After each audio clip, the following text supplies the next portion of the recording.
If you're struggling to survive late game, then this video is for you. A lot of players think late game is all about mechanics, but that's only part of it. Most players die because of bad decisions, poor positioning, and not understanding how moving zones actually work. In this video, I'm going to teach you the fundamentals of late game, show you the best ways to practice it, and explain the habits that separate average players from the players who consistently win endgames. And if you'd like to support me, don't forget to use my creator code VELLATCH in the Fortnite item shop. It really helps support the channel and allows me to keep making more videos like this.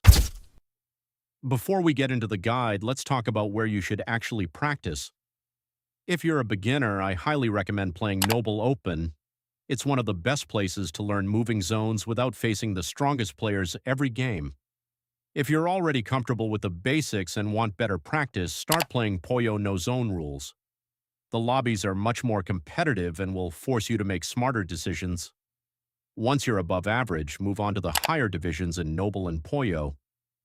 That's where you'll face stronger opponents and improve much faster. If you want to practice solo endgames, play Solo Cup Zone Wars. If you're preparing for Duo Cash Cups or FNCS, Duo Cup Zone Wars is one of the best maps to improve your chemistry, communication, and late-game decision-making. Now that you know where to practice, let's get into the guide. The first thing you should think about in moving zones is finding your own layer. One of the biggest mistakes players make is forcing themselves onto a crowded layer where everyone is fighting for the same space. Instead, look around. If your layer becomes too congested, simply move one layer up or one layer down. Having your own layer means you'll spend fewer materials defending yourself, take less unnecessary damage, and have much better opportunities to find refreshes. A lot of players think second height is a safe place to play. Most of the time, it isn't. You're directly underneath height, making yourself the easiest target whenever the height team wants to pressure someone. The only time second height becomes valuable is when you're planning to take height yourself. From here, you can spray the team above, force them to waste materials, chop them out, or quickly build up after they make a mistake. If you're not actively trying to take height, rotate somewhere else. One of the easiest ways to survive longer is understanding dead side. If you're making it to moving zones but still can't win your games, you're probably making the same mistakes as everyone else. Maybe you're playing the wrong layer, taking bad refreshes, or wasting all your mats trying to take height. Today, I'll show you exactly how the best players approach every stage of endgame, from first moving all the way to the final 1v1. If you start applying these tips, you'll survive longer, save more materials, and win a lot more games. Let's get into it. Claim your own layer. The first thing you should think about in moving zones is finding your own layer. One of the biggest mistakes players make is forcing themselves onto a crowded layer where everyone is fighting for the same space. Instead, look around. If your layer becomes too congested, simply move one layer up or one layer down. Having your own layer means you'll spend fewer materials defending yourself, take less unnecessary damage, and have much better opportunities to find refreshes. Don't play second height. A lot of players think second height is a safe place to play. Most of the time, it isn't. You're directly underneath height, making yourself the easiest target whenever the height team wants to pressure someone. The only time second height becomes valuable is when you're planning to take height yourself. From here, you can spray the team above, force them to waste materials, chop them out, or quickly build up after they make a mistake. If you're not actively trying to take height, rotate somewhere else. Always play dead side. One of the easiest ways to survive longer is understanding dead side. Dead side is simply the part of the zone that's opening up where fewer players naturally rotate. Instead of following everyone else, rotate toward the empty side of zone. Once you're there, immediately claim space by building a safe box or extending your tarp. Less pressure means you'll keep more builds, avoid random damage, and stay in control of your game. Stay front side. Another common mistake is rotating from the back of zone. When you're behind, the storm forces you into other players, leaving you with almost no options. Now you're taking storm damage while getting sprayed from every direction.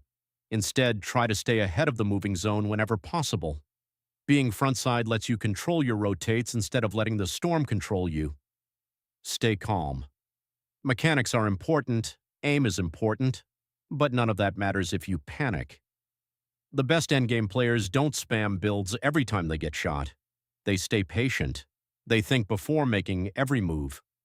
The only way to become comfortable in these situations is through experience. Play more scrims, play more tournaments. The more moving zones you play, the calmer you'll become. When to go for a refresh. One of the biggest mistakes players make is waiting until they have zero materials before looking for a refresh. By then, it's already too late. Start looking for refresh opportunities when you're around 35 builds. That gives you enough materials to actually fight for the elimination instead of forcing a desperate 50-50. Also remember that every elimination gives you Siphon, restoring your white health and giving you another chance to survive. Don't overcommit refreshes. Just because you hit someone for 180 doesn't mean you should chase them across the entire zone. A lot of players lose games because they tunnel after one player while completely ignoring their positioning. Instead, ask yourself one simple question: is this refresh actually worth it? If someone already looks completely shambles, there's a good chance they barely have any builds left. If you spend more than 15 builds trying to eliminate them, you'll probably lose more materials than you'll gain. Positioning always comes first. Another refresh will eventually present itself. Taking height early. Taking height around 8th zone can be incredibly powerful. If you secure it early and have enough materials to maintain it, you're giving yourself a huge advantage for the rest of the game. But remember, height is expensive. Don't force it unless you know you can actually hold it. The best opportunities usually happen when zone pulls toward natural elevation or when another team already has that position and you can use mobility to take it from them. Taking height late height takes are completely different. By 10th zone, everyone is running low on materials. The most effective strategy is playing second height while constantly spraying the team above you. Your goal isn't necessarily to eliminate them. Your goal is to drain their materials and force mistakes.